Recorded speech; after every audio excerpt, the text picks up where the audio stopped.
Badaso dimanapun berada. Kembali lagi di Siniar Badaso, Bahasa dan Sastra dalam Obrolan. Baik, bersama saya Karisma Putih Adelia, Duta Bahasa Provinsi Sumatera Barat tahun 2023. Nah, di Siniar Badaso kali ini kita berbincang dengan salah satu tokoh pegiat literasi yang ada di Sumatera Barat, yaitu Bapak Muhammad Subhan nih. Mungkin langsung saja kita kenalan dengan Pak Subhan. Halo Pak. Halo Ima. Bagaimana kabarnya Pak? Alhamdulillah baik. Baik. Terima kasih sudah datang ke Kota Padang Panjang. Oke, terima kasih banyak sambutannya Bapak. Nah, kali ini sahabat Badaso, kita akan berbincang tentang literasi yang ada di Sumatera Barat, begitu ya Pak ya. Ternyata literasi itu juga banyak peminatnya di Sumatera Barat. Nah, sekarang ini kita sedang berada bersama maksudnya dengan pegiat literasinya sendiri. Mungkin langsung saja kita akan berbincang nanti tentang literasi yang ada di Sumatera Barat dan bagaimana pengembangan literasi di Sumatera Barat, begitu ya Pak ya.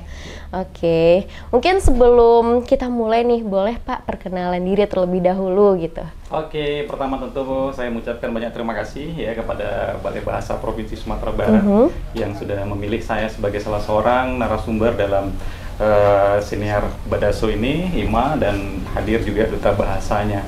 Nah, saya Muhammad Subhan, penulis pegiat literasi, founder Sekolah Menulis Ellipsis, juga tim redaksi majalah digital Ellipsis. Wah, oke. Nah, Ima juga sempat membaca nih Pak, udah banyak juga buku yang Bapak terbitkan begitu ya Pak ya, dan juga banyak karya-karya Bapak yang memang sudah jadi rujukan bagi banyak orang begitu ya Pak ya. Ada beberapa, tidak banyak. Ada beberapa.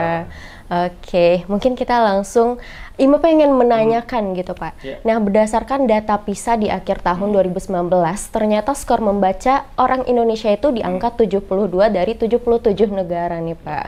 Nah, menanggapi hal itu sebagai seorang pegiat literasi, menurut Bapak sendiri bagaimana sih sebenarnya peran masyarakat itu terhadap peningkatan minat baca masyarakat itu sendiri gitu Pak? Oke, Ima, terima kasih. Data PISA itu 2019 kalau tidak salah ya. 2019, sekarang 2023. Jadi tentu saja sebagai lembaga survei asing, PISA bagi bangsa Indonesia yang semangat nasionalismenya tinggi sejak zaman kemerdekaan dulu, kita harus ya kritis sebagai pegiat literasi, sebagai pihak pemerintah, bahkan masyarakat cerdas kita, sejatinya kita harus kritis menyikapi hasil survei itu. Nah, kalau seandainya data itu benar, tentu akan menjadi PR bagi kita bersama, bagaimana kita bisa menyikapi minat baca masyarakat kita ini bisa lebih baik ke depan. Nah, kalau tidak tepat atau ada data lainnya yang diberikan oleh lembaga-lembaga survei kita, baik pemerintah melalui Perpustakaan Nasional barangkali, itu juga harus kita kampanyekan, kita siarkan, kita syiarkan sehingga dunia harus tahu bahwa kita adalah bangsa besar yang suka membaca, begitu. Nah, para pendiri bangsa kita, founding father kita, mulai dari Soekarno-Hatta, mereka adalah pembaca-pembaca yang hebat. Belum tokoh-tokoh lainnya, ada Hamka, Natsir Tan Malaka, mereka adalah pembaca-pembaca hebat. Nah, kemudian kalau kita merujuk kepada data-data yang ada, perpustakaan di Indonesia itu merupakan perpustakaan terbanyak kedua di dunia. Wah, terbanyak kedua setelah ya India, Pak? ya. Nah, terutama perpustakaan sekolah itu tersebar di mana-mana. Belum lagi perpustakaan pemerintah, milik pemerintah, yang mengelola pemerintah. Belum lagi perpustakaan yang dikelola oleh swasta, masyarakat. Taman-taman bacaan masyarakat kita dari Sabang sampai Merauke, dari kota sampai ke pelosok itu tersebar. Nah, tentu sesuatu yang kontras sekali kita disebut sebagai masyarakat yang minat bacanya rendah, tapi kita memiliki perpustakaan yang banyak. Nah, ini patut dipertanyakan di mana letak salahnya. Nah, barangkali salah satu indikatornya kita masih kekurangan penulis. Masih kekurangan penulis, buku-buku kita masih susah diakses, harga beli buku masih tinggi, seiring dengan harga kertas yang mahal, begitu. Nah, kemudian penyebaran buku-buku kita masih berada di kota barangkali. Di kota yang tentu saja masyarakat perkotaan, pelajar, mahasiswa, mereka mudah mendapatkan akses buku itu. Bagaimana dengan masyarakat kita, anak-anak kita di daerah 3T misalnya? terjauh, terluar, tertinggal yang mereka tidak mudah mendapatkan akses buku. Untuk ke perpustakaan mereka harus jalan kaki berkilo-kilometer. Belum lagi untuk mendapatkan perpustakaan digitalnya, itu lebih sulit lagi karena jaringan internet di sana tentu terbatas. Nah, jadi pemerintah ya melalui dukungan banyak pihak, lintas sektor, termasuk pegiat-pegiat literasinya, mereka harus bersama-sama ya melakukan gerakan kolaborasi dan kolaborasi bagaimana membawa buku ini sampai ke pelosok. Jadi perpustakaan dulu konsepnya orang datang ke perpustakaan baca buku.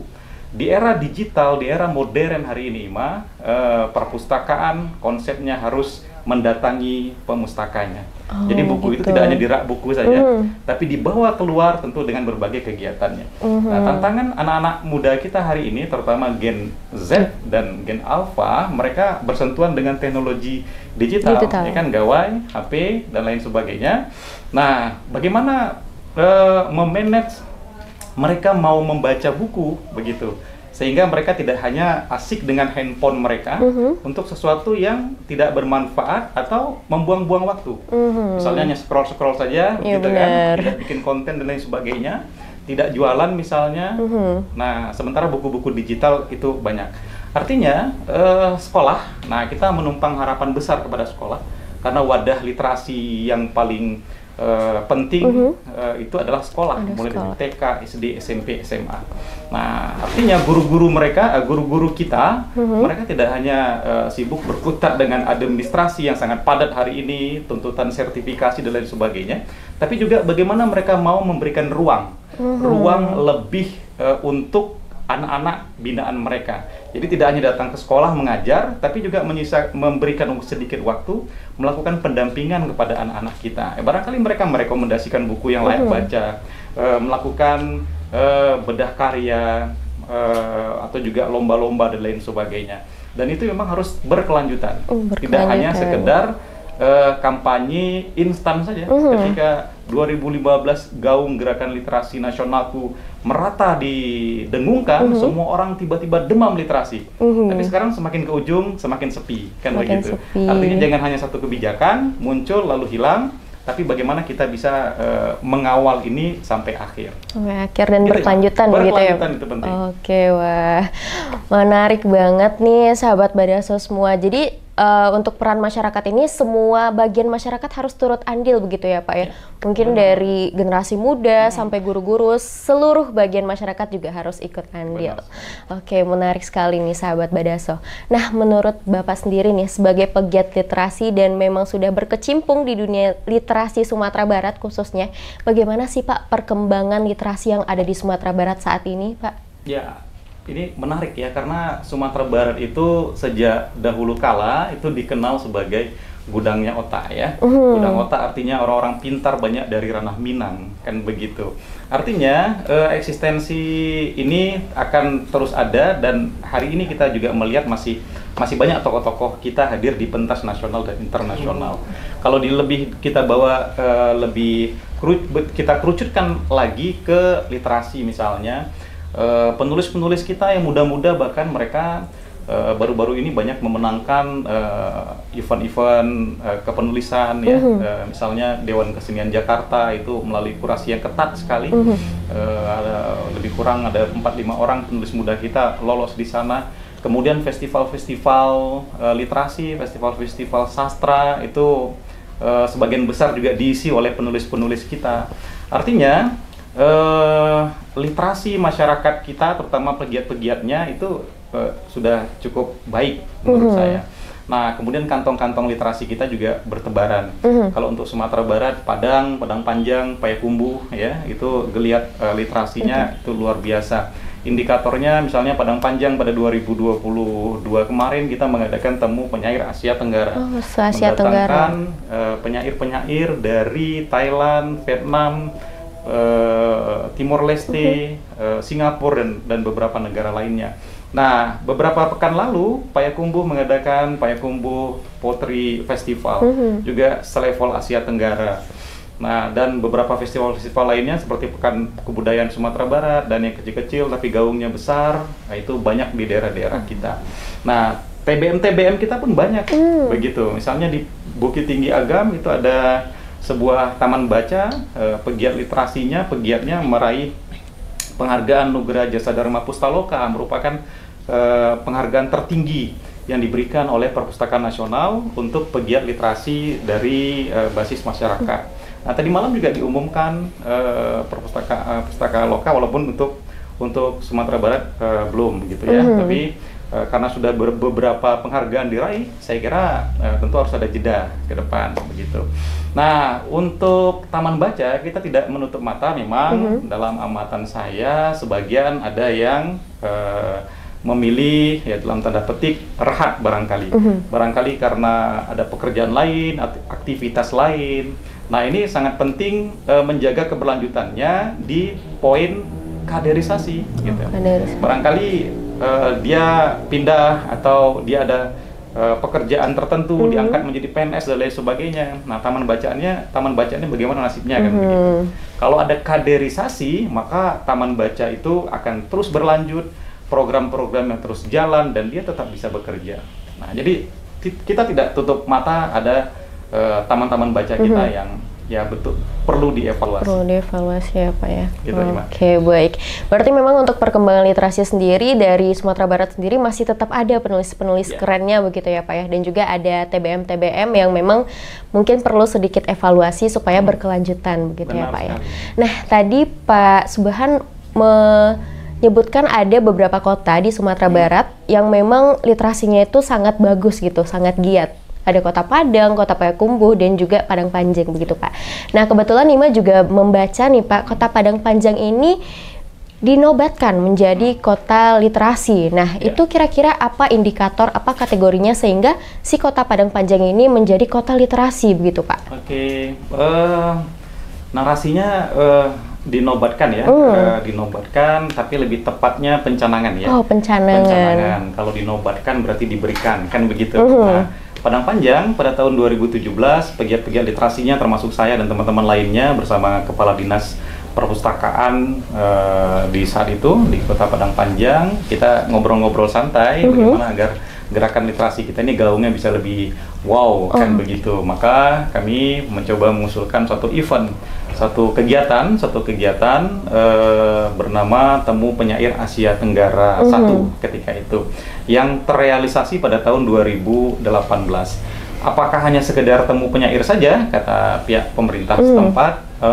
Tentu harus ada kegiatan lainnya yang meramaikan, menguatkan. Nah, kita usulkanlah Padang Panjang mencanangkan dirinya sebagai kota literasi, kemudian kita juga mengadakan pemecahan rekor muri, penulisan puisi terbanyak tentang bahaya narkoba.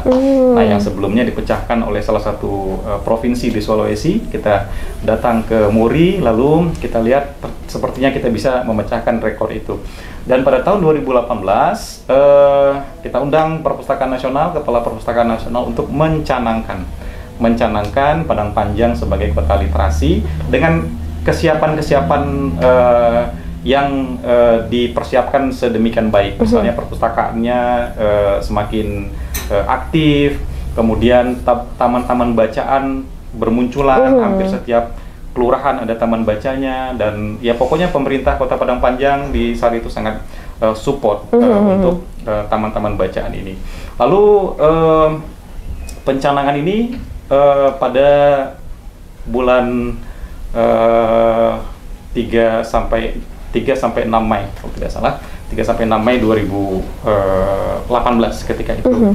Ya, kemudian setelah itu teman-teman baca oleh pihak pemerintah diberikan bantuan-bantuan. Nah, bentuk bantuannya misalnya para pegiatnya diberikan honor bulanan, kemudian teman-teman baca itu diberikan bantuan berupa langganan koran free dari Kominfo, buku-buku bergulir dari Dinas Perpustakaan. Saya kira itu semuanya luar biasa, dan tentu di saat itu kita dorong juga teman-teman bacaannya juga diberikan layanan wifi gratis.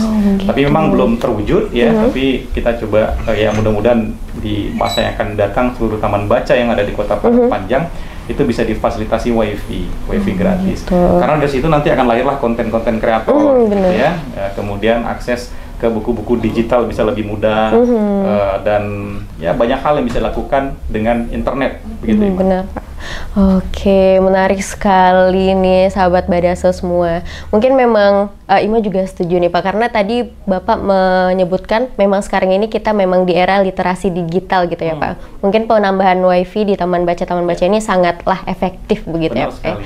Nah, Ima pengen nanya lagi nih Pak. Tadi mungkin sudah Bapak ceritakan sedikit, tapi Ima pengen tahu lebih lanjut bagaimana sih Pak kolaborasi antara pegiat literasi yang ada di Padang Panjang ini dengan pemerintah setempat terkait pencanangan ini begitu Pak. Yang lebih lanjutnya bagaimana? Ya, jadi dulu pada tahun 2017 kita menggagas satu forum namanya Forum Pegiat Literasi Kota Padang Panjang ya. Lalu 2018 sampai 2020 kita mengadakan banyak kegiatan-kegiatan mulai dari wakaf buku, lalu menggelar lapak-lapak baca di banyak tempat, kemudian mengunjungi sekolah-sekolah membawa program-program literasi, kemudian mengadakan lomba-lomba perpustakaan OPD, dinas, dan beberapa event sampai mempersiapkan pada 2022 kemarin kita menyiapkan event festival Temu Penyair Asia Tenggara 2 lanjutan dari Temu Penyair Asia Tenggara 1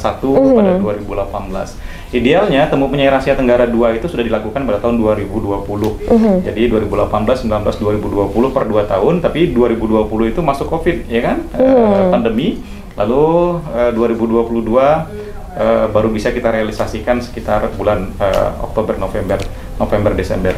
Nah, banyak hal yang kita lakukan di Padang Panjang, termasuk pegiat-pegiatnya, termasuk perpustakaan kota, termasuk sekolah-sekolah kita yang sudah berani menjadi sekolah literasi. Misalnya mereka punya studio podcast, TV, radio, dan sekolah-sekolah menerbitkan buku, guru-gurunya juga menerbitkan buku.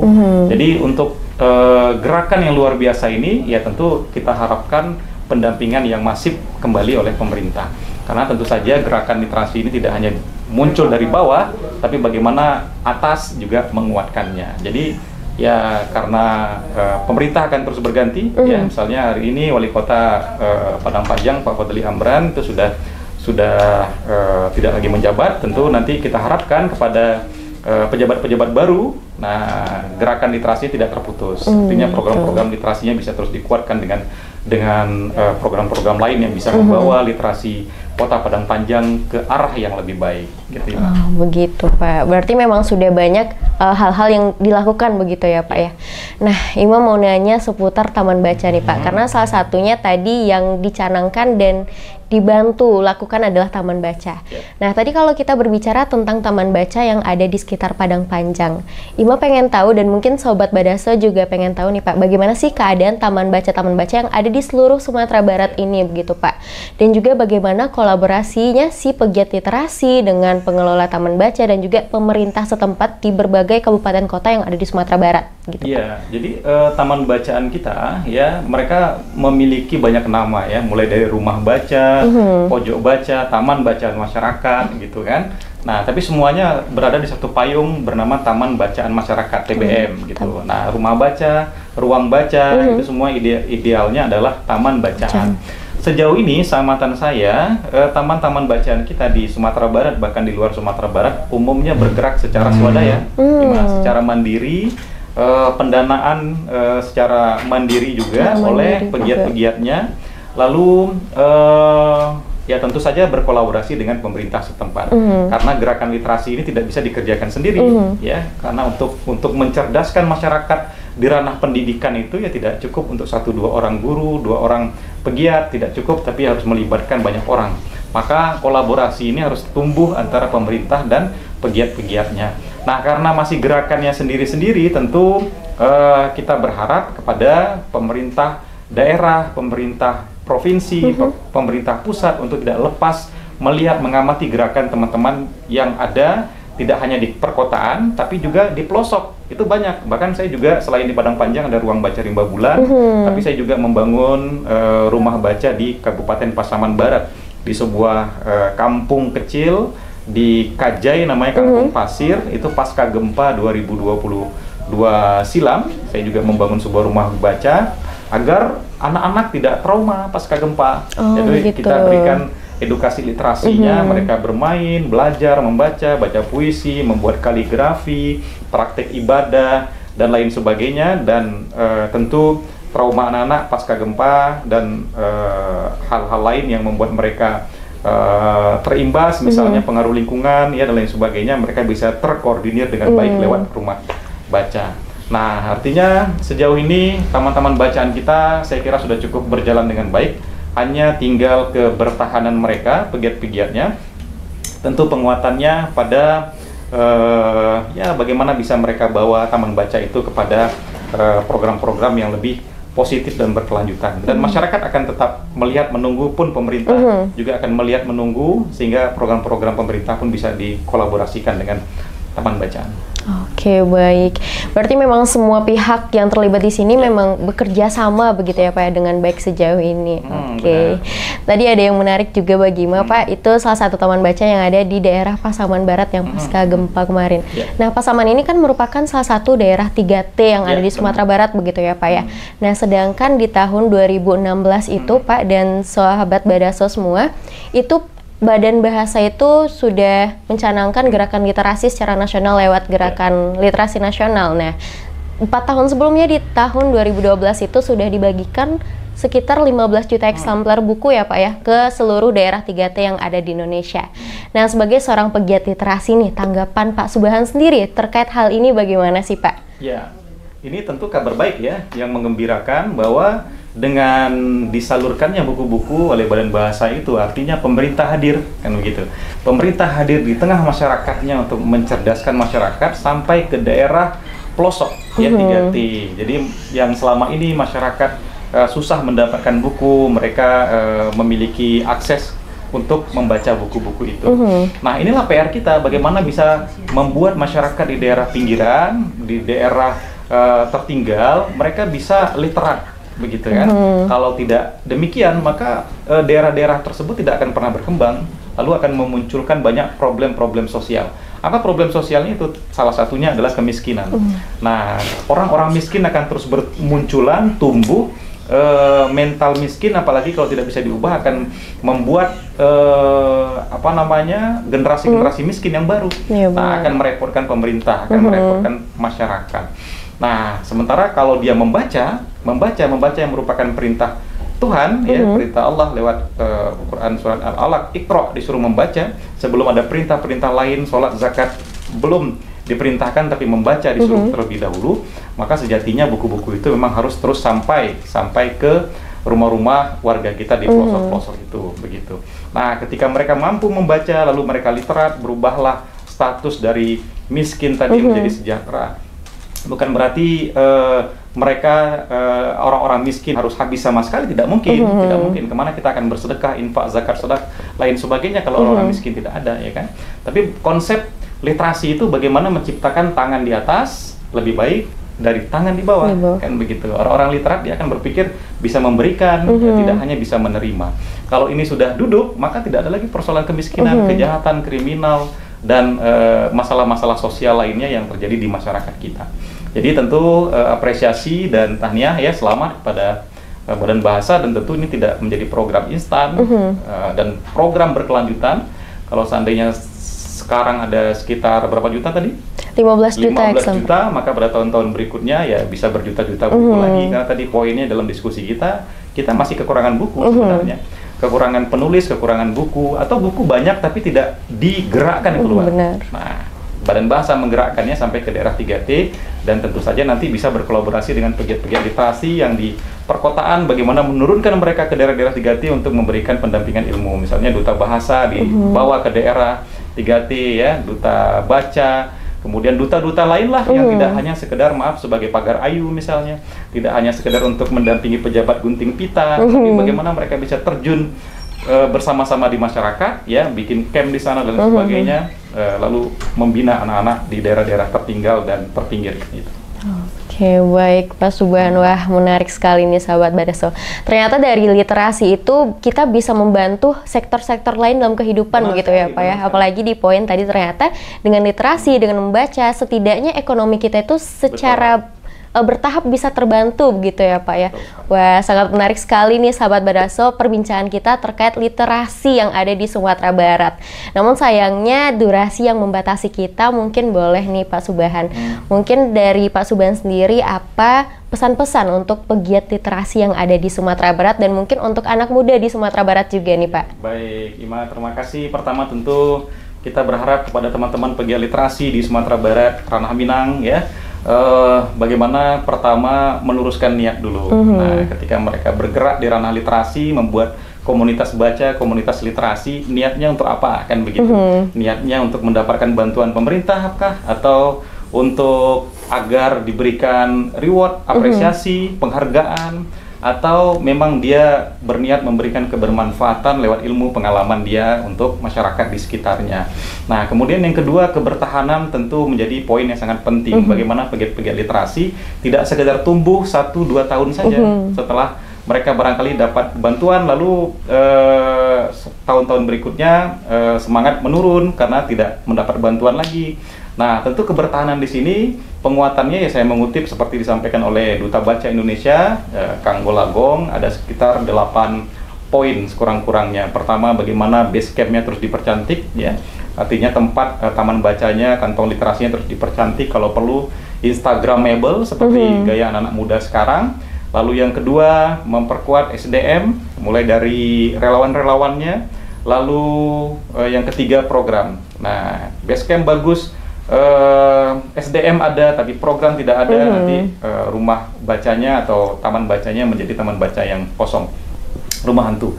Lalu bisa memperkuat juga bagaimana buku-buku itu terus ada lewat donasi, membeli, lalu membangun jaringan relasi ke banyak pihak, ke pemerintah, swasta, sehingga nanti pihak-pihak luar bisa memberikan bantuan-bantuan untuk penguatan di taman baca. Lalu publikasi juga penting, Ima. Bagaimana kegiatan yang baik ini bisa disiarkan, kemudian disyiarkan. Siar dikasih tahu orang lain, syiar mendakwahkan apa yang ada di taman baca itu, segala hal baik tadi. Lalu dokumentasi juga penting, dan yang terakhir adalah evaluasi. Nah, evaluasi ini kita melihat ke dalam apa yang kurang-kurang, yang lebih-lebih biar untuk orang. Kalau poin ini kita jalankan dengan baik dan teman-teman jalankan dengan baik, maka sampai kapanpun statusnya sebagai pegiat literasi itu tetap akan eksis tanpa ada embel apa-apa, tanpa ada hal-hal lain yang mereka cari kecuali kebermanfaatan tadi itu. Iman. Oke, begitu. Nah, begitu nih sahabat Badaso semua. Jadi pesan dari Pak Subahan itu adalah mungkin pertama kita harus meluruskan niat dulu ya gitu ya Pak ya. Selanjutnya kita harus melakukannya secara berkelanjutan, harus konsisten, dan yang terakhir harus perlu melakukan evaluasi begitu ya Pak ya. Wah, menarik sekali nih sahabat Badaso perbincangan kita dengan Pak Subahan, pegiat literasi Sumatera Barat pada hari ini. Banyak sekali informasi dan ilmu baru yang kita dapatkan yang menjadi bekal kita bagaimana kita sebagai anak muda mungkin sebagai garda terdepan meningkatkan literasi yang ada di Sumatera Barat dan Indonesia begitu ya Pak ya.